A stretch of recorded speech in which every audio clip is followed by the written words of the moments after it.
Per didelis pozityvumas būna tada, kai bijome matyti visą pasaulio paveikslą.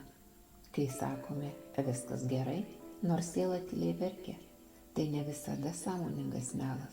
Tai dažnai apsauginis mechanizmas, sena šarvuota frazė, kuri sako, jei pripažinsiu, kad skauda, subyrėsiu.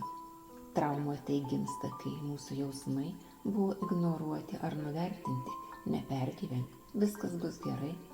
Buvom skatinami būti stiprus, gražus, šviesus, net kai viduje buvo liūdna ir tamsu.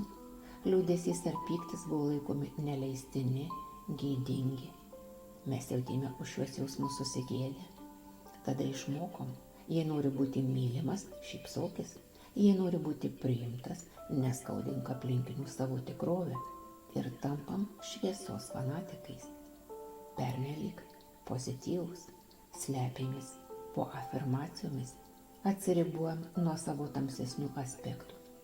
Bet šviesa be šešėlių negydo, jie akina.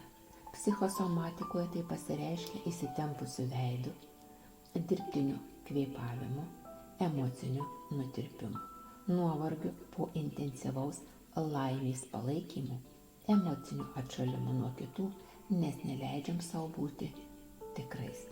Tačiau tikras pozityvumas tai ne dirbtinė šviesa, tai gebėjimas apkabinti visą spektrą ir ašarą ir spindesį, tai drąsa matyti, kas yra ir kaip yra, ir sakyti, ir tame visas gyvenimas.